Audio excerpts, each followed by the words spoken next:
Hello, dear student. Welcome back on my YouTube channel RS English Era.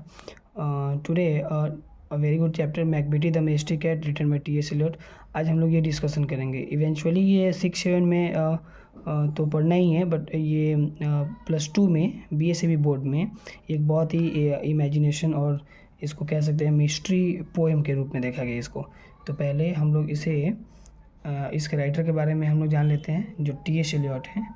तो T.S. Elliott के बारे में इस चैप्टर को पढ़ने से पहले T.S. एलियट को उसके बारे में जो डिटेल्स है वो बताना चाहूँगा मैं. T.S. एलियट जो है, T.S. Eliot was groundbreaking 20th century poet who is known widely for his work. ये 20वीं सदी के बहुत ही बड़े राइटर थे जिनके वर्क जो हैं बहुत विस्तृत रूप से फैले हुए हैं. The vast land he was an American British poet and literacy critic. American British poet में लिटरेसी के रूप में इन्होंने द वास्ट लैंड को प्रसिद्धि दिलाई है. ये बहुत ही हाईलाइटेड है. He won numerous award and honours in his life time including the Nobel prize for literature in 1948. इन्होंने बहुत सारे अवार्ड जीते हुए हैं और इनको बहुत सारा लाइफ टाइम इंक्लूडिंग भी मिला हुआ है, जिसे नोबेल प्राइज़ भी मिला हुआ है लिटरेचर के क्षेत्र में, साहित्य के क्षेत्र में 1948 में 1948 में इनको मिला हुआ था. अब हम लोग आते हैं फिर से बेसिक चैप्टर पे जिसका नाम है Macbeth the majestic cat. Okay, तो पहले the poem Macbeth the majestic cat is the best known of English Eliot's old poem book of practical cats. Macbeth the majestic cat is master criminal. यानी कि इसमें कह रहा है कि Macbeth जो है एक कैट का नाम है जो एक तरह की मिस्ट्री कैट है. अमूमन जो कैट होती हैं उसको डोमेस्टिक एनिमल के तौर पे रखा गया, लेकिन इसमें जो है ये कैट नहीं, एक तरह का क्रिमिनल रिकॉर्ड्स जो होता है या फिर कोई कार्य को करना और वहाँ से अपने सबूत को मिटा देना, इस तरह की ये कैट है ऐसा बताया गया है. इसलिए मिस्ट्री भी कहा गया है. आई मीन मिस्ट्री का मतलब रहस्यमयी होता है, ये सब जानते हैं.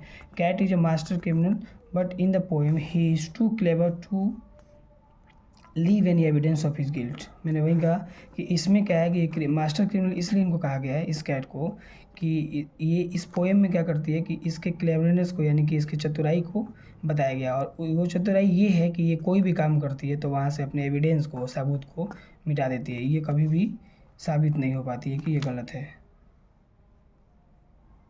अब आते हैं हम लोग पोएम शुरू करते हैं. Yes, stable. Macbeth, a majestic cat, he called the hidden paw, for he is the master criminal who can defy the law. He is the bafflement of Scotland Yard, the flying squad of despair. For when they reach the sum of crime, Macbeth is not there. इसमें Macbeth के बारे में बताया कि Macbeth एक ऐसी cat है जिसको मिस्ट्री का नाम दिया गया, रहस्यमयी बिल्ली है जो हिडन पाँव से, दबे पाँव से यानी छुपे पाँव से कह सकते हैं वो आती है.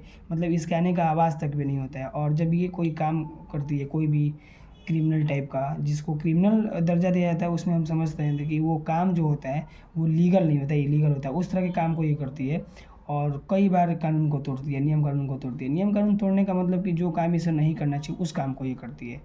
और ये स्कॉटलैंड यार्ड, बेफालैंड, ये एक जगह मेंशन किया गया है, वहाँ के बारे में है. और ये फ्लाइंग स्क्वाड डिसअपियर इसलिए कहा गया है कि जिस तरह कोई काम जो होता है मतलब उड़ के वो तेज़ी से हो गया और डिसअपियर हो गया, मतलब वो मतलब कि नहीं दिखाई दे रहा है, प्रकट हुआ लेकिन भाग गया, इस तरह का इसका काम है कि काम भी करती है तो बहुत तेज़ी में करके और वहाँ से रफा हो जाती है.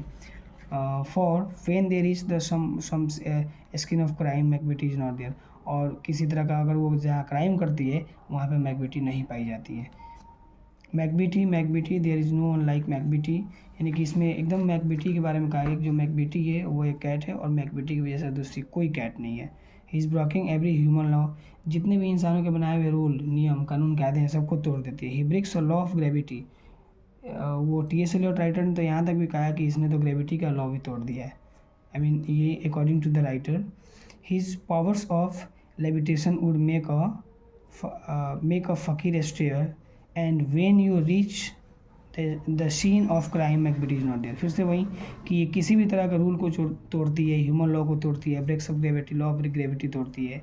तो इसका लिमिटेशन यही होता है कि वो वहाँ पे नहीं पाई जाती है क्राइम की जगह पे. You may seek him in basement, you may look up the air but I tell you once and 1 second Macavity is not there. इसमें कह रहा है कि अगर हम इसे देखते हैं किसी बेसमेंट में बैठी हुई है, हमें अगर शक होता है कि ये किसी काम को की हुई है, तो उसके बाद क्या होता है कि ये किसी बेसमेंट में बैठी हुई महसूस तो होती है, प्रतीत तो होती है, लेकिन ये फिर वहाँ से भागने में सफल होती है और लगता है कि एयर में, जैसे अप इन द एयर, हवा में ऊपर उछल जाना, उस तरह से भागती है। और फिर से हम यही कह सकते हैं कि 1 second Macavity is not there, मैकबेटी वहाँ पे नहीं रह पाती है।